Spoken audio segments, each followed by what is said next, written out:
SAfrica. Polls officially closed in Kenya after 11 hours of voting. Millions of citizens cast their ballots for a new president. The Electoral Commission reports problems in some areas of the country, including voter intimidation by Al-Shabaab militants near Somali border.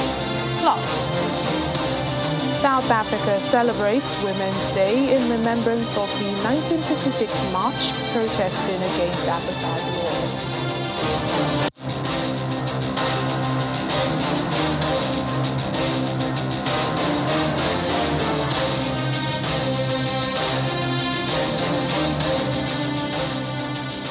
Hello and welcome to the program today. I'm Layo Olarinde. Kenya is our major focus on the program today as the East African nation has ended its voting for a new leader for the presidential and parliamentary and local elections. Well, reports from different parts of the country have suggested that the general turnout has been low compared to previous elections. As at noon local time, Kenya's Electoral Commission announced that 6.5 million people had voted. Voting has in general been peaceful and smooth in the country, despite some delays and problems with the electronic kit in some parts of the country. Well, this vote follows an intense campaign that was dominated by debates about the living costs in the country, unemployment and corruption. The frontrunners for president, former Prime Minister Raila Odinga, and the current Deputy President, William Ruto.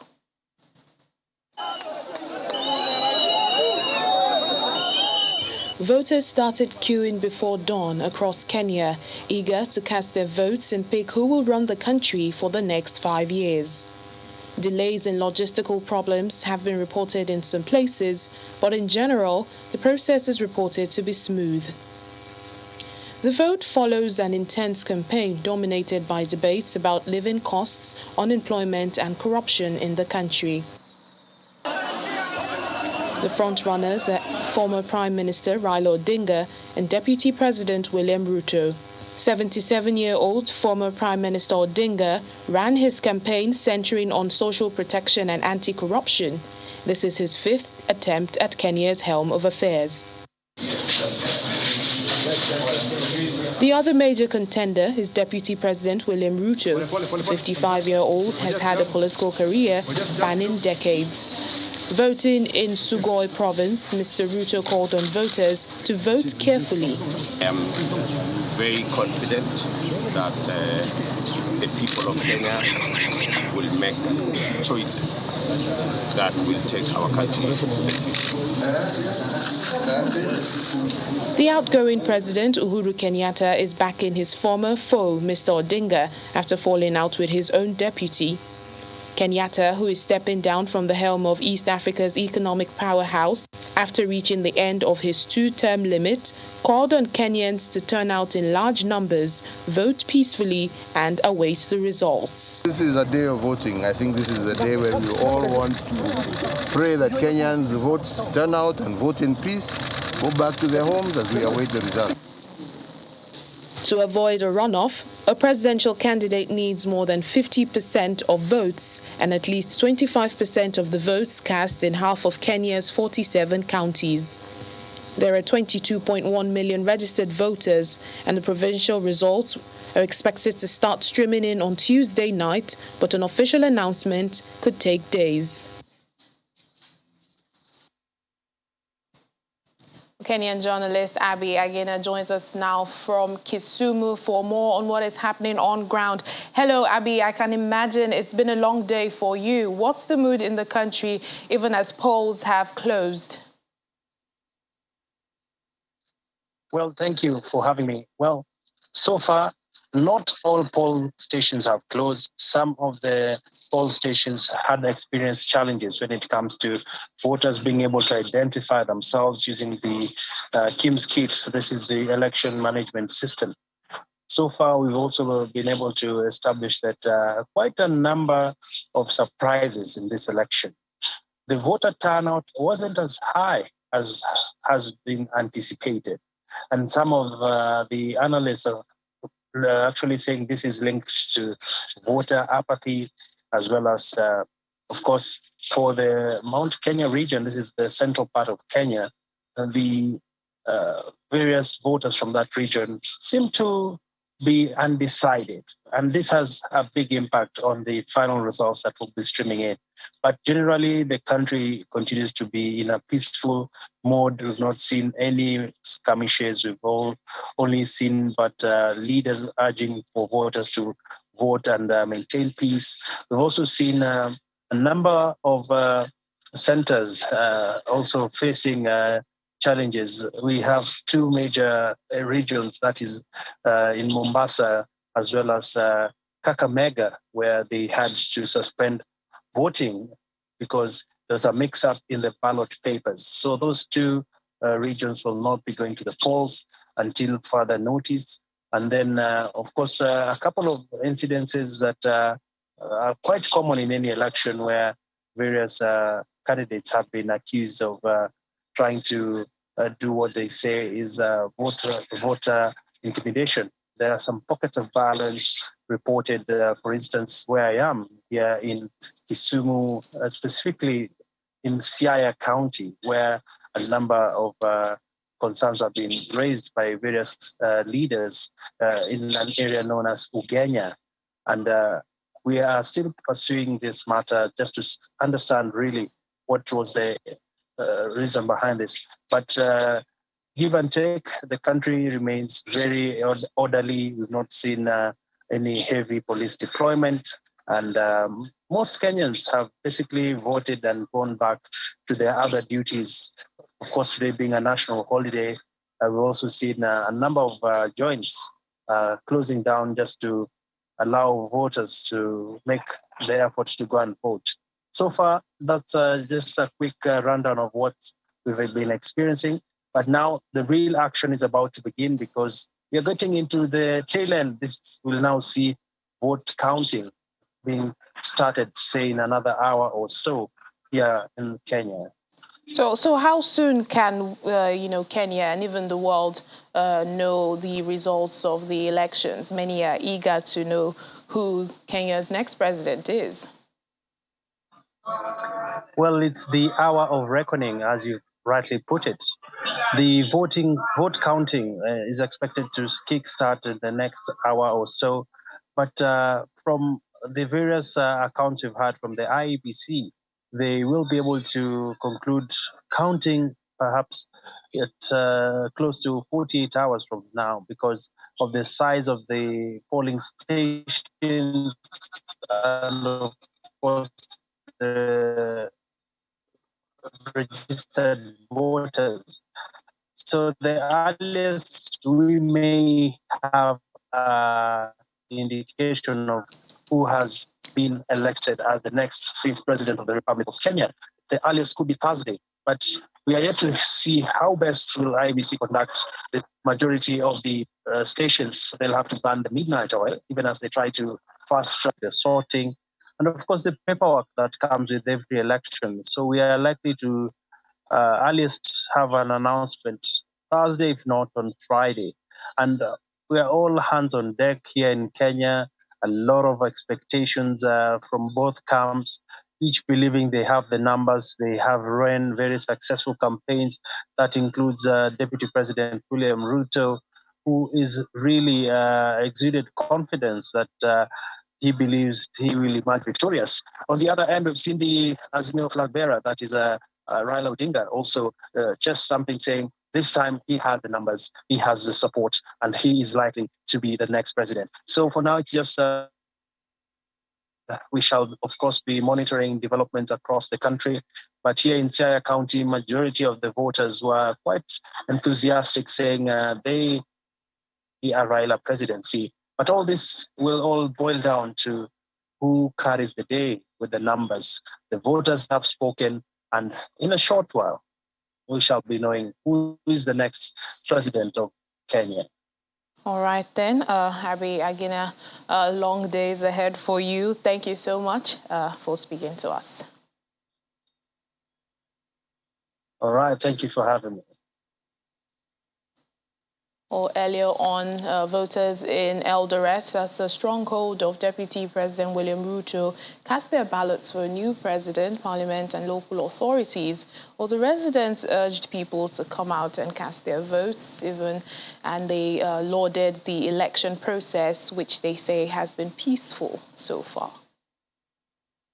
So far, as I can say, a most peaceful election, and I would like to urge every other person, if you're still at home, come out, go to your polling station and go and cast your vote. As you can see, for me, I've already cast my vote, and I'd like to urge every other person, if you're still out there, go to your polling station, cast your vote.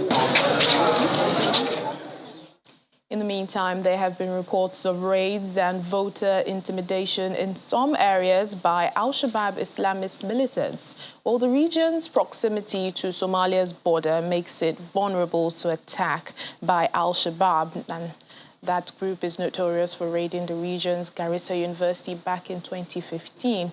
Or last night, suspected militants are believed to have attacked villages and settlements in parts of Mandera County along the border. Communication lines have been cut to the area where it is thought Arabia town, around 70 kilometers east of Mandera town, was targeted. Locals along that stretch of border are also refusing to speak, fearing repercussions both from the jihadists and government security personnel. Well, however, there have also been reports of militants preventing people from travelling to their respective polling stations in the parts of Waji East, another constituency that's along the border. For more reactions on the Kenyan general election, Tanzania's President Samia Suluhu Hassan sent her good wishes to the country even as they vote in the election. She took to her social media page and wished her Kenyan neighbors a good election. She also urged Kenyans to maintain peace, unity and solidarity, wishing them all the best.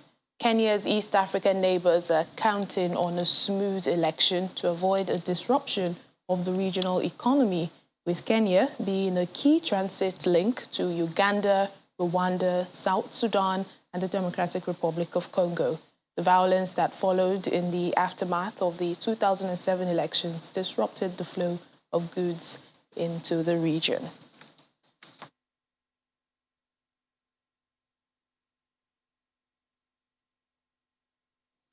Away from Kenya now, friendship, cooperation on global issues, Russia and China, were some of the issues that came up all through the visit of the U.S. Secretary of State, Antony Blinken, to South Africa. Also prominent was his speech on a revised strategy for sub-Saharan Africa at the University of Pretoria, which has elicited various reactions.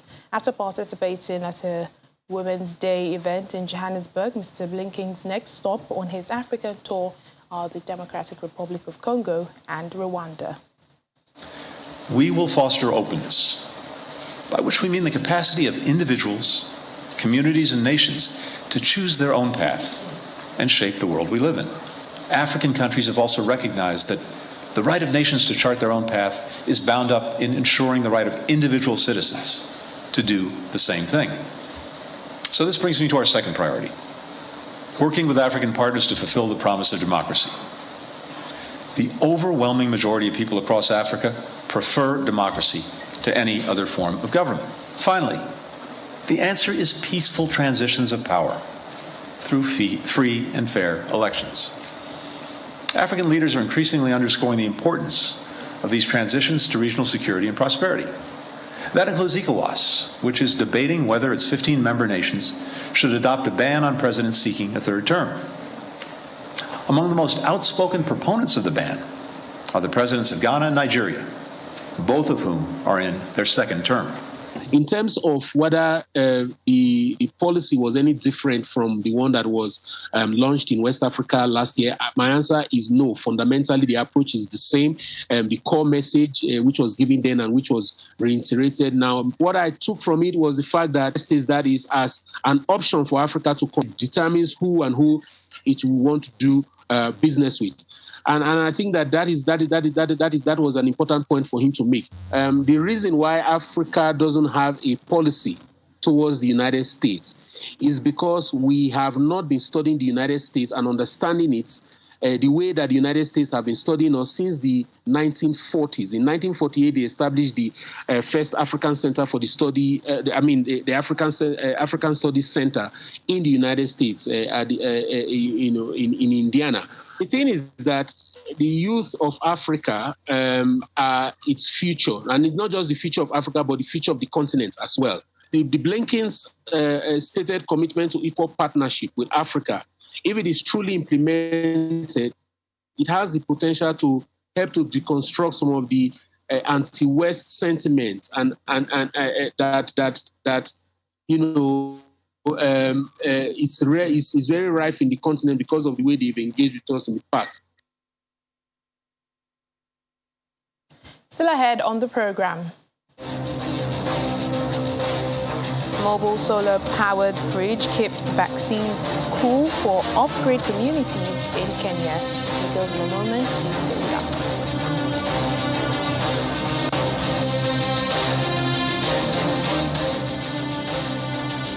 Welcome back to the program.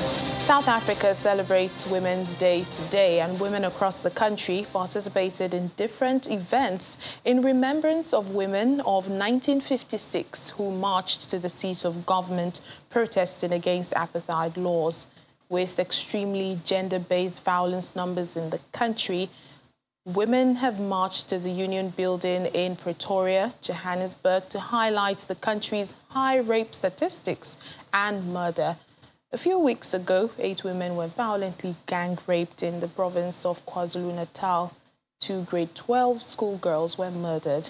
66 years ago, on this day, 20,000 women marched to the Union Buildings to protest against laws that had been extended. These laws were created to control the movement of women of color during apartheid era. The women who attended this march presented petitions to the door of the Prime Minister before standing in silence for half an hour. And since then, the day is celebrated in South Africa. Leading Women's Day event in the province of KwaZulu-Natal, President Cyril Ramaphosa says the issue of women living in fear is a man-made problem and women should not be blamed. He also called on all South Africans to speak up and break the silence. Women should be treated with dignity and respect. He adds, saying gender-based violence is a stain to the celebration today. Oh, it's barely a month after the demise of 2 Nollywood actresses, Adame and Shola Onoyiga, here in Nigeria. But the movie industry is yet again mourning the death of ace filmmaker Biyi Bandele. The news of Bandele's death was made public by his colleagues, who expressed shock and sorrow as they put up his picture to mourn him. Biyi Bandele was a notable writer and director. He was popular for such works like Half of a Yellow Sun, 50, Blood Sisters, and anticipated Election Ba.